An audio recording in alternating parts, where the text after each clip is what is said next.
Qu'une voiture à autonomie prolongée? Est-il possible d'en acheter une? Une voiture à autonomie prolongée est un véhicule 100% électrique équipé d'un générateur à l'arrière. Augmenter l'autonomie signifie allonger la distance parcourue. Utiliser un moteur thermique pour produire de l'électricité est considéré comme une autonomie prolongée, n'est-ce pas? Le seuil technique étant très bas, Internet affirme que l'autonomie prolongée est inutile. Mais ce que vous ignorez, c'est qu'en moyenne, un véhicule à énergie nouvelle sur 10 vendus est une voiture à autonomie prolongée, ce qui représente 10,33% des ventes de véhicules à énergie nouvelle. Pourquoi une voiture à autonomie prolongée avec un contenu technique aussi faible peut-elle atteindre des ventes aussi élevées? Vaut-elle le coup? Si vous envisagez d'acheter une voiture à autonomie prolongée, regardez cette vidéo pour une explication détaillée des avantages et des inconvénients des voitures à autonomie prolongée. Si vous aimez d'abord, je vous expliquerai ensuite.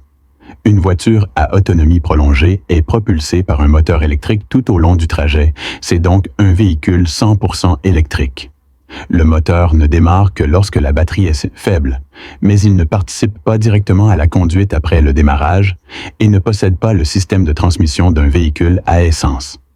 Il entraîne le moteur thermique pour produire de l'électricité. L'électricité produite par le générateur sert à alimenter le moteur de propulsion et à charger la batterie. Comme il ne nécessite pas de réglage comme les véhicules à essence conventionnels, la difficulté technique est très faible. Il présente deux inconvénients. Le premier est que le moteur nécessite un entretien plus important que les véhicules 100% électriques. Il doit être régulièrement remplacé par de l'essence, du carburant, etc., tout comme un véhicule à essence, ce qui coûte plus cher à entretenir. Le deuxième est que le rendement de conversion du carburant en énergie du véhicule est relativement faible. Le carburant doit d'abord être converti en énergie mécanique par le moteur, puis en énergie électrique par le générateur, avant d'entraîner les roues ou de charger la batterie. Lors de ces conversions, les pertes d'énergie sont relativement importantes, ce qui explique la consommation de carburant d'un véhicule longue distance sur autoroute supérieure à celle d'un véhicule à essence conventionnelle. Si l'on souhaite faire des économies, cette solution est irréaliste. Il n'y a qu'un seul avantage, la rapidité et la commodité du ravitaillement. Si vous ne voulez pas faire la queue sur l'autoroute, vous pouvez faire le plein, mais vous pouvez toujours le faire là où il n'y a pas de borne de recharge. Enfin, parlons de l'achat d'un véhicule avec une plus grande autonomie. Si vous tenez compte du rapport qualité-prix, il est fortement déconseillé d'en acheter un. Si je ne conduis pas souvent, je choisirais sans hésiter une voiture à essence, car je n'ai pas besoin de remplacer la batterie tous les 2 ou 3 ans. Si je roule longtemps sur l'autoroute, je choisirais quand même une voiture à essence. Les voitures à essence sont naturellement adaptées à la conduite sur autoroute. Elles ne roulent pas vite et leur consommation est faible. Si je conduis beaucoup en ville pendant de longs trajets, je choisirais une voiture électrique. L'électricité est bon marché, les coûts de transport sont faibles et une voiture électrique est plus facile à conduire en ville.